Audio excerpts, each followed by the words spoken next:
Welcome to Behind Enemy Lines, everyone. Deep in a bunker in the center of communist state of Illinois.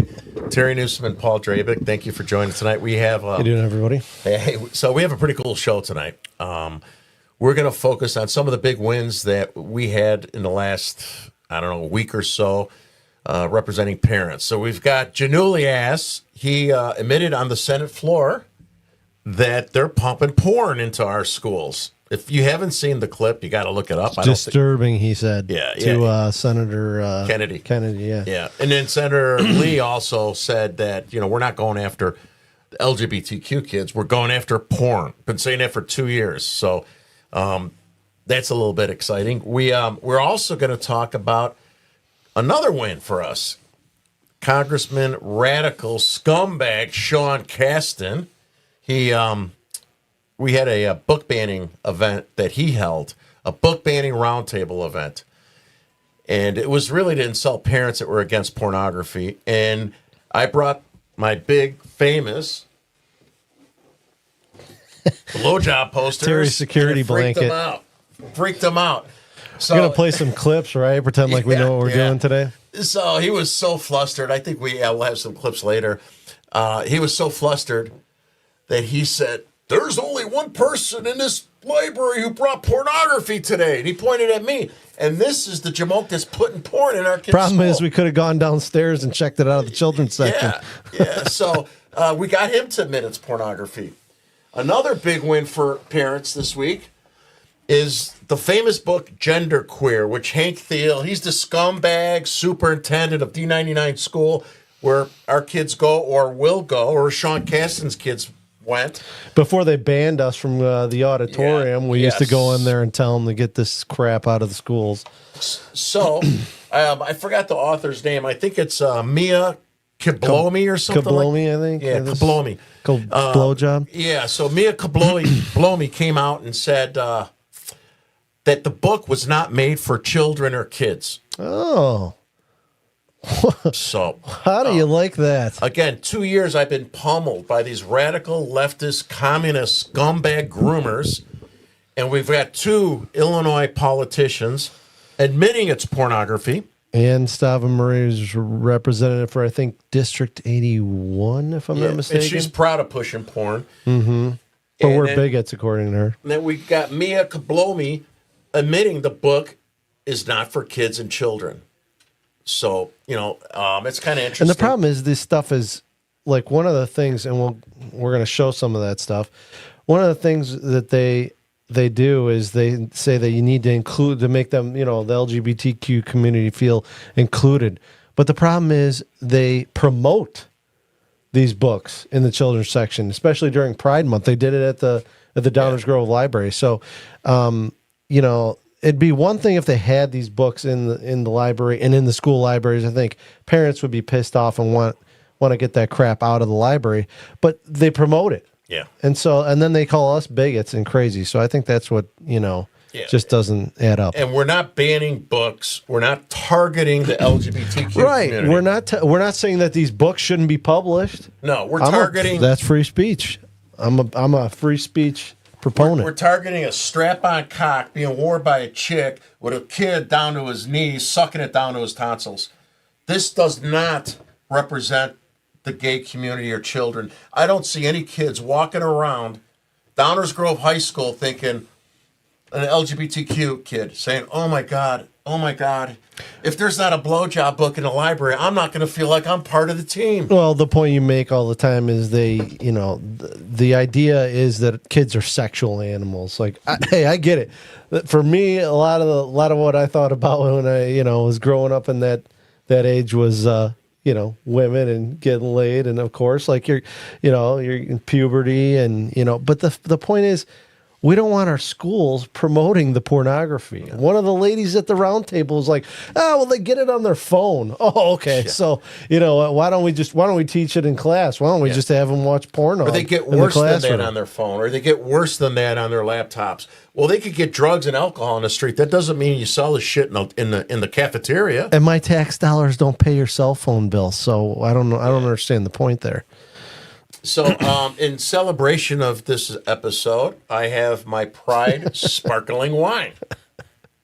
I only bought 2 cans just for the show, but it's actually not bad. He started grabbing my leg a little bit earlier as he cracked that thing. So, and then keep your distance. What else? Oh, so we're gonna. I got this shirt here too. This I'm gonna wear. Hey, Theo, I told you to watch the show tonight, you prick. If you're watching, I'm gonna wear.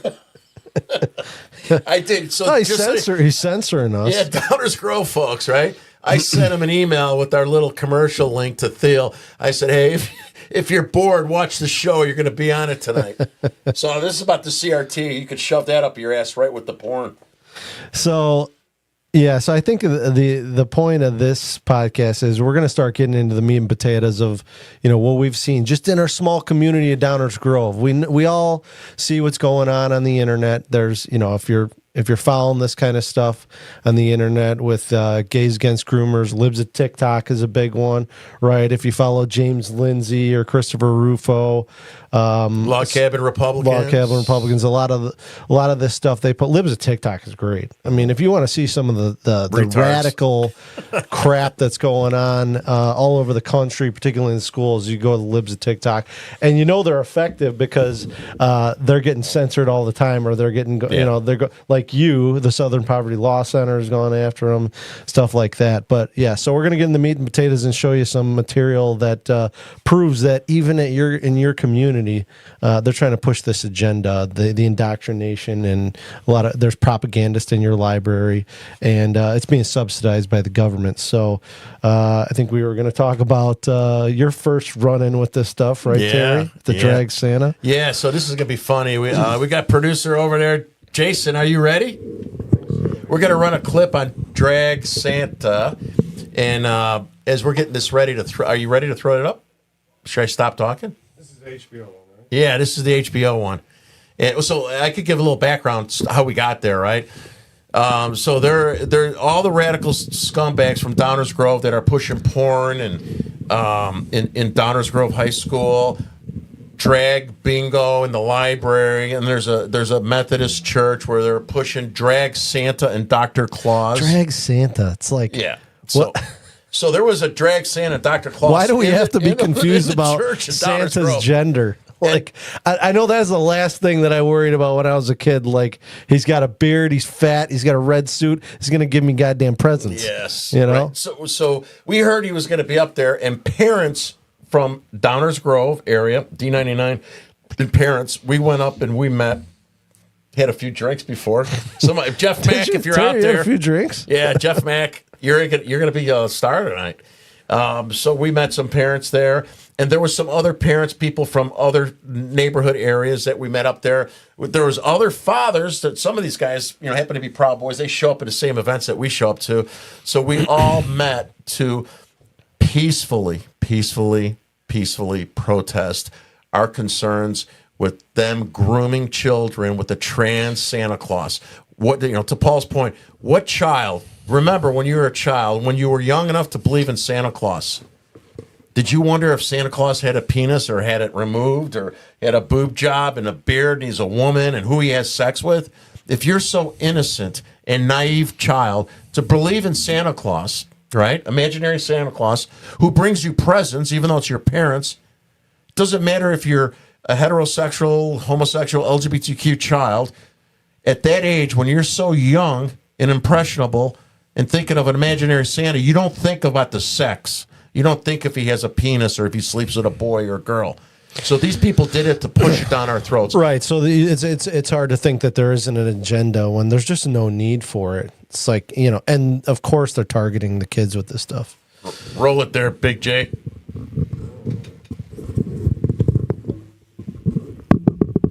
So I dressed up as Bad Santa. You want to let us watch what's going on? Is this a secret? We haven't threatened anyone, attacked anyone. We haven't done. Don't worry, we're not leaving. Yeah, we're not leaving. Are you the Proud Boys? Yeah, I'm a problem. See our shirt, Terry? Can you read? Sure, here, take it. That's what we're about. Proud Boys have never killed anybody, ever. Ever. This is at the heart of the cultural problem in America today. You guys moved the location, or there would have been more, but there's going to be more here soon. We have a lot of people that live in Naperville. So good luck. It's okay.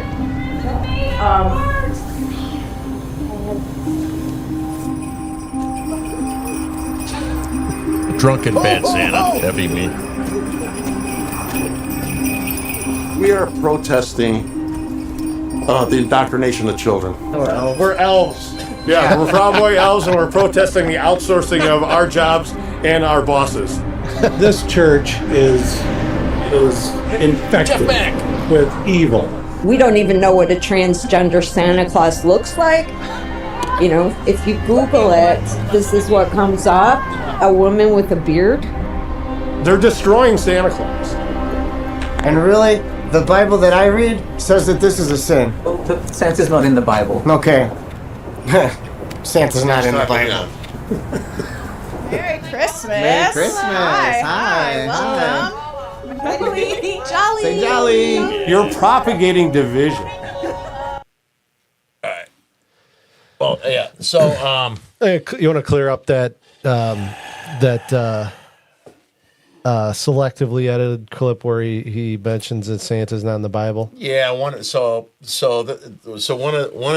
Proud Boys that was there meant this isn't in the Bible. He did not mean that Santa Claus was not in the Bible.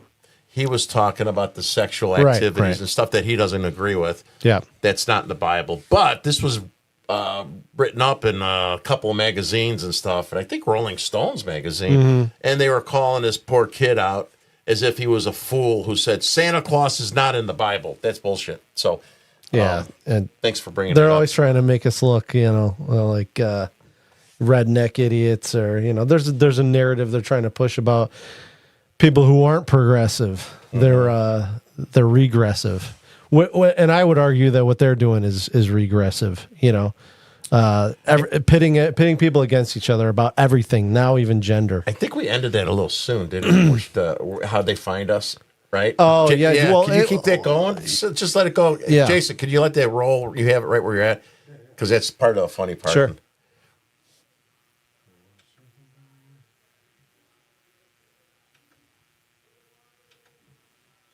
Right where it's at there. There you go. Even worse, you're propagating division to children. Right. I think it's horrific. Cookies. Cookies. That's what the Proud Boys are. They're hate. How did they find us? Like, we kept this a secret, so I don't know how they got here, and a little concerned. What do you call a fear of Santa That's Claus? good. Claustrophobia. All right. Claustrophobia. That's pretty good. So I remember when this thing happened in Downers Grove, there's an uproar. I mean, parents were pissed off. So there's this Methodist church in Downers Grove that pushes the gender ideology stuff. Apparently Methodist, that flavor of Christianity, is going with the woke agenda. So I remember that people were really pissed off about this thing, and they were speaking out against it. And I believe the church had said that they had canceled the event. So it sounds so they tried to trick everybody, but apparently Terry, in his detective ways, it was just accident. I was like, so we met some parents. Everybody that was going up there to peacefully protest. So you saw everything there.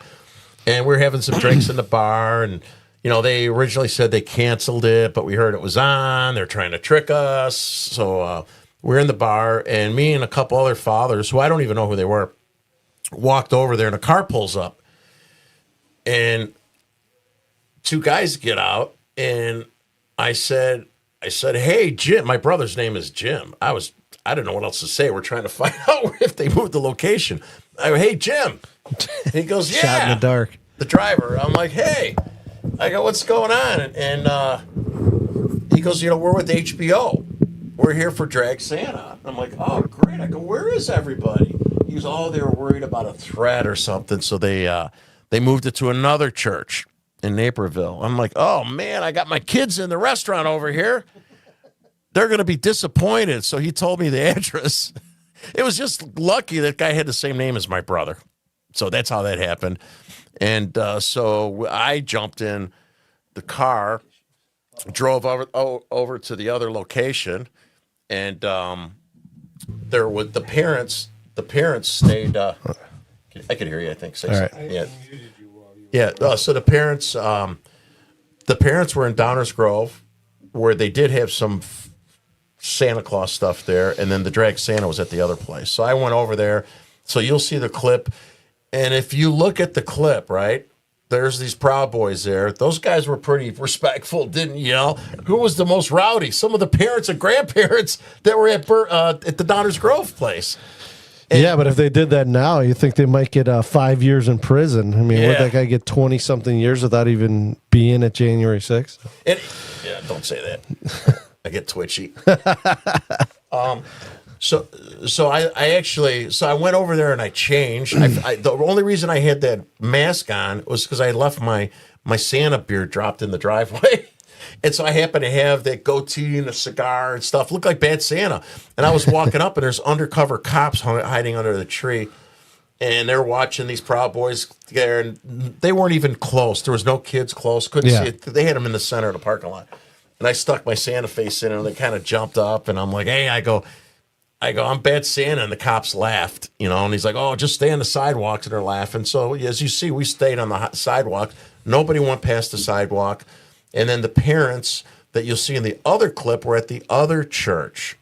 And so that's it. There was no violence or, extremist that's going to cause anyone. There's people that but we're always accused. Anybody who opposes this agenda is always accused of being violent extremists. Yeah. Right. And we're the ones getting threatened, harassed, right. Yeah. Doxed with our company, the companies that we work for. People are contacting HR departments. They're going after livelihoods. Yeah. So our concerns with the drag Santa, the porn, and all this crazy stuff, sexualizing kids. Yeah, it has nothing to do with LGBTQ. Kids. Nothing. But with that said, who's pushing that stuff? And it's not the mainstream, like the Gays Against Groomers folks, the log cabin Republicans. It's the whack jobs on the far end of their community. And more so, like most of these nuts in Downers Grove that is pushing this crap, they're lily white Karens from Downers Grove. They're not even gay. That's the hypocrisy of it all. It's a brainwashed class of people. They call themselves progressives. And what this is just cultural Marxism. So yes. Marxism, at the state level, from a policy perspective, just becomes communism, right? And now, as you see this stuff playing out, you can understand how a cultural Marxist approach can turn into a communist government. Because what they do is they attack the culture and say, the way things have been done in the past are wrong, and all these classes are oppressed. Back in Soviet Russia, it was a class war. It's economic. It was the proletariat versus the bourgeoisie. The bourgeoisie was the existing ruling class, and they had to overturn them because they oppressed the proletariat and they were evil, and so they had to go.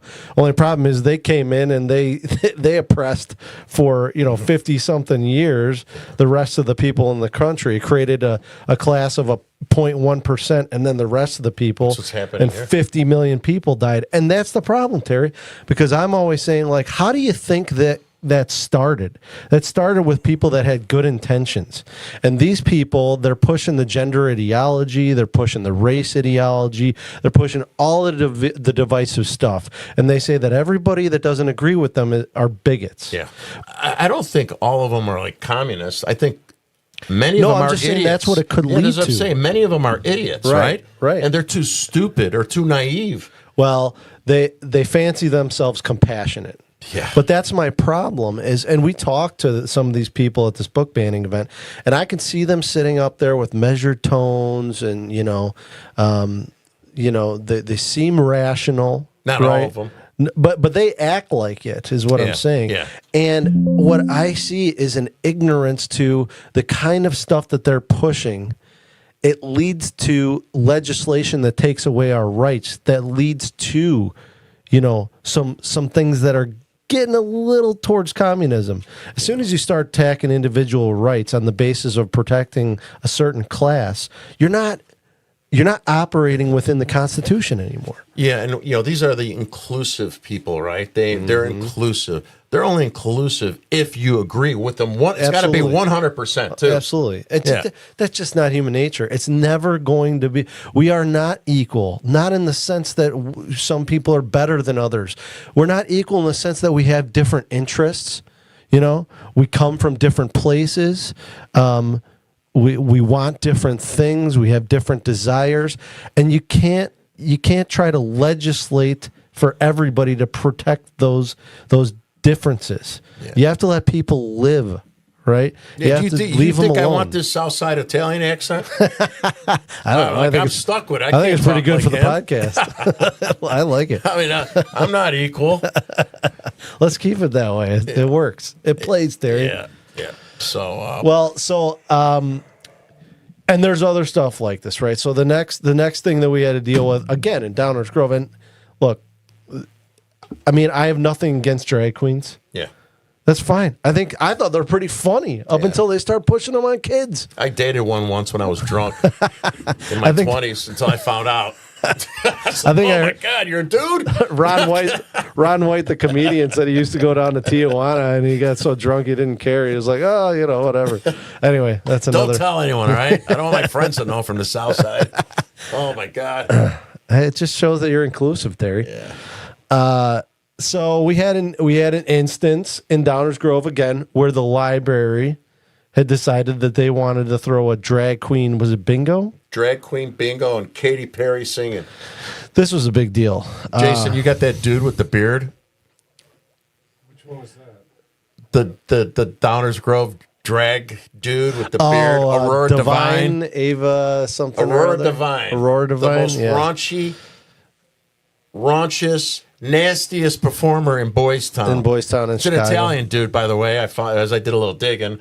Beard, and he was going to come and play bingo. But then do like a drag performance. So first, if you're gonna have bingo. Why is it got to be done by a drag queen? Wait, go up there. I saw him there. Aurora wait, go down a little bit. Go down. He's a dude with a beard. Aurora. Oh, there he is. Wait, go down. There he is. That's the guy. There you go. Yeah, there you go. Downers Grove. Yeah. That's Aurora Divine. He's going to play bingo with 12-year-old kids and sing. Yeah. And then once they found out, I found out I Google search. I mean, like it took me a second. Found out his ads in Boys Town where he promotes himself as raunchous and nasty. So the problem was that they were pushing this thing for kids, and people. Everybody in the community, I mean, had an opinion one way or the other. There were a lot of people that were pissed off about it, right? I went to the library meeting. I didn't speak at that one, but I went there. I was running an errand for the wife, and my beautiful, loving wife, who was very understanding, and her name is Annie, and I love you dearly. Thank you for being the best mother ever. Just had to slip that in there. I was running He's an not airport. married as long as I have, man. So I ran an errand and I went you there. You love your wife. Yeah, you got to add up a couple wives to get. I got to. Never, Annie. You're always on my mind. So I went in there to check it out, and the place was packed, filled, right? And most of the people were against it. You had some people that were for it, and they were loud. But it was packed, and then they decided to cancel it, right, Terry? Yeah. And what happened? So there was everybody was peaceful too. Yeah, everybody from our side, from Downers Grove, that's cool. D99, yeah. D99. You gotta remember that. I wasn't at that meeting that y'all were at. It was packed, but everyone was peaceful. And then there was a couple of whack jobs that were not from our community that sent one kid, I think he was like 20 years old, out of Lamont, left a voicemail.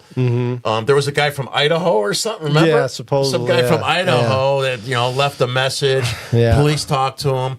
And then there was some other nut that I don't think we ever found out who exactly it was, but I think it's a liberal radical. Sent a bullet. Sent a bullet to the Wheaton courthouse with the said it was from MAGA with a Confederate flag. That's totally in it. ridiculous. You had some politicians that were pandering with it. So, God, what's her name? Julie Malkovich? Milovich, library director, radical leftist, doesn't like the police. They quoted some numbers too, by the way. They were like, the overwhelming majority was supportive of this, and they gave 61 to 40 something percentage. Oh, they stacked that bullshit. Yeah. Well, I mean, a survey of who wanted it. Yeah, but I don't buy it because they didn't produce the. Yeah, they're liars.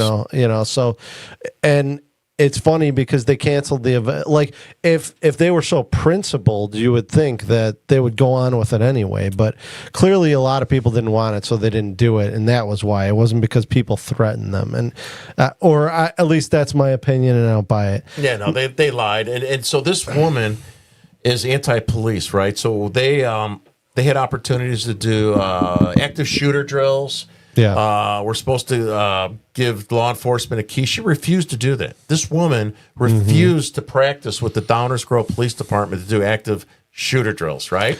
Refused because she doesn't like them and the police and all this stuff, right? Oh, that's kind of like the mass shooting. The Democrats were against the mass shootings. When Republicans put bills in to put security guards in schools and make kids safer, they say no, they can't. They vote against those bills because it's like, let's just take everybody's guns. But that's their logic. So here's the hypocrisy of this woman, right? Against the police, right? Even to the point where she refuses to provide safety training for her library staff and the members for active shooter drills. But as soon as these people made these threats, there's 3 people, and yes, they should go after them. They should investigate it, right? And they should, if they did something wrong, they should be prosecuted. All 3 investigations were found they were not viable. All 3 of them. That doesn't mean that when we say that we're justifying it, they shouldn't have happened. We're not justifying Well, I'm any just of them. spitballing here, but a good strategy, I would think, if you're the opposing force, would be make it look like, the people that oppose you are radical and are going after you and being violent. Like put a Confederate crazy. flag in an envelope and say you're MAGA? Yeah. So this woman, right, is so anti-police, but all of a sudden when this happened, she made it, quote, a federal case. Yeah. They had federal postal workers get involved, right? I FOIA'd these guys. I found out, I was quoted in one of the stories, and I said there were not viable threats. I repeated what I got in my FOIA. Right. And then they're posting on Twitter, oh, Terry Newsom is not, doesn't acknowledge there was threats. No, there was threats. I just said they weren't considered anything to worry about. Now, they shouldn't have happened, right? So don't twist my words, you liars. But when they say not viable, that means they didn't. That means, I don't know if it means they didn't open a criminal investigation. They might have, but it definitely means they didn't charge anybody with anything. Yeah. So it's not even. It wasn't even worth exploring further. Based on it's not even threatening. Okay, so I don't know. It doesn't add up. If you were principled, you would just stick to your guns and have the event. But the point is that there were enough people in the community that didn't want this, and they reached out to the library to tell them that. Oh, so I think actually, honestly, now I hear where you're going. I think that was flip flop. They acted like there was more of them, and it's bullshit. They were lying. That's why they didn't show us. There was more of them that wanted. That's exactly what they said. Yeah, they said that. I thought I misunderstood. No, they definitely said that, but they didn't produce any of the data, which means they're liars. Because if they had the data, they would have stuffed it down our throats, man. I mean, it should be public record. Right. We should be able to FOIA it. I don't know if somebody did that, but I don't buy it anyway. Because again, if they're a principal, they would have it, especially if there was more people supporting it. So here's the hypocrisy of this library director, radical.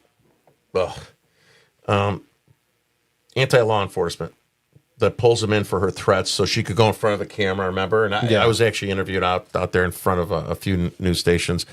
and I had the Glasston shirt on, and then the radical leftist said I was there. It was black and yellow. It was from 1774, 5, and even what's his name, Benjamin Franklin had something to do with it.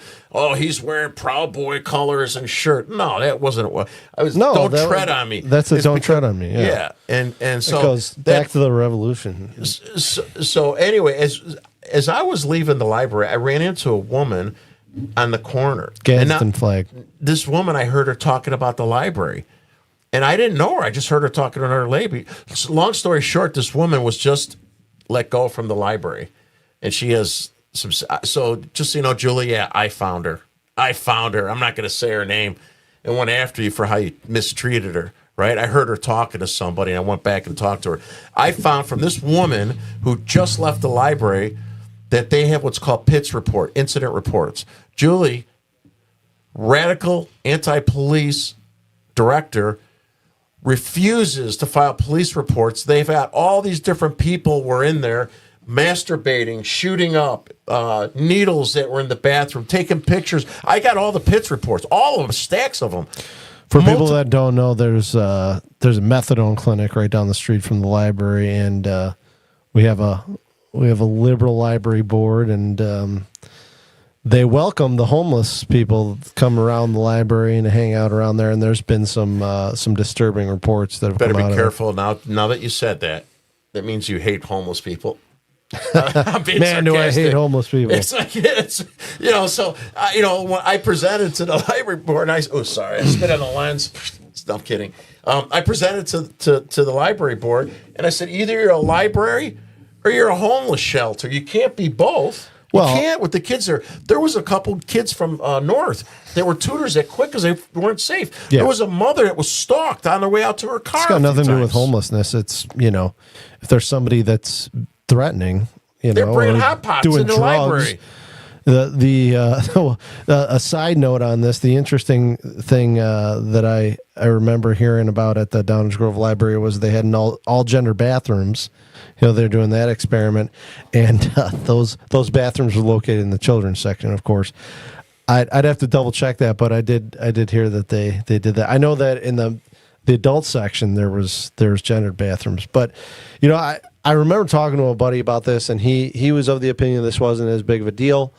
Like kids are exposed to different things. I think my point is like, look, it's a public institution. We all pay for it. If there are enough people that don't want this type of thing to go on in the library, that don't want their tax dollars to go towards something like this, they should be heard, and they should be respected, and it should be removed. And that's ultimately what happened. And we think we got a lot of BS excuses about it, but the problem is we all have to use the public institution, right? It should not be political. And the minute that you do something like this, you make it political because it's divisive. Yeah.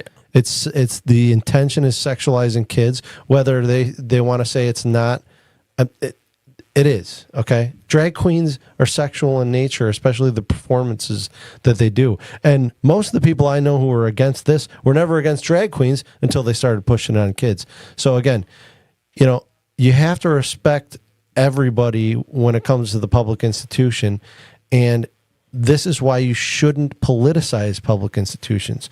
But we see that more and more from the left is that they're in power, and so that then they are going to control these institutions and push the propaganda and the agendas that fit their narratives.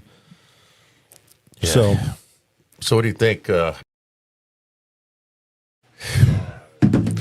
So we've covered a lot of territory already, right? But we're trying to lead into the book ban event that we both attended with a bunch of other parents back in August, I want to say, somewhere around August 21st, at the Indian Prairie Public Library, which is in Darien, Illinois. Mm-hmm.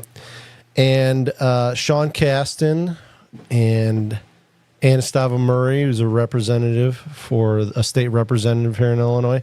We're holding a book ban roundtable. We had, I think we had a psychologist there. We had a couple librarians there. We had we had a lawyer, a representative from the American Library Association, who was there to tell us about how important the Library Bill of Rights is, because we all know that institutions and their rights are very important, aren't they?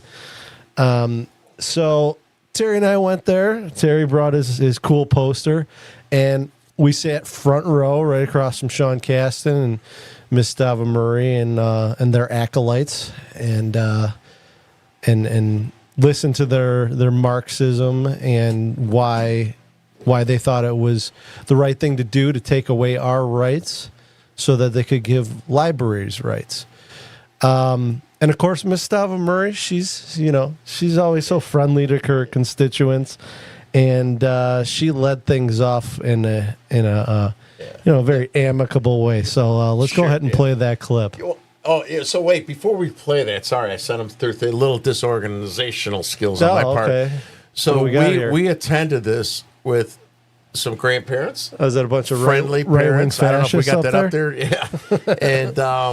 And we're going to show you a picture of some of the folks that went with us, right? And then my 84-year-old mother met us there. A bunch of grandparents. I mean, look at that. Look at those bigots. Got a Jesus shirt in there. Hold on, we don't have it up yet. Okay, so we'll keep talking. So we met mostly grandparents and parents, and we went to this event. It was called Book Banning Roundtable, and basically what it was is insulting us for about an hour. There it is.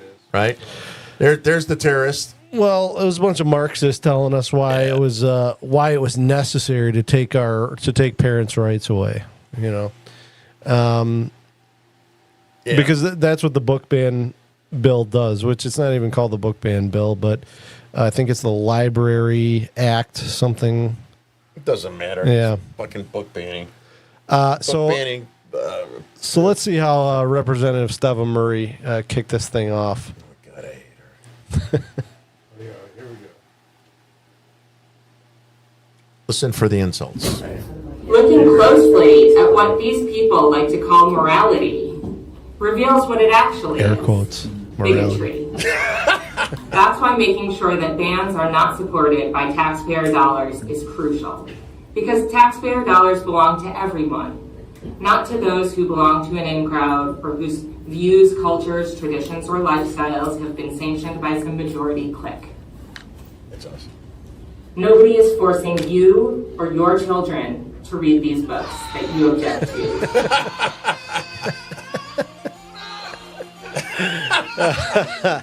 So yeah, always a good way to start out a conversation with your constituents by claiming that they are immoral and bigoted, right? Well, you know what?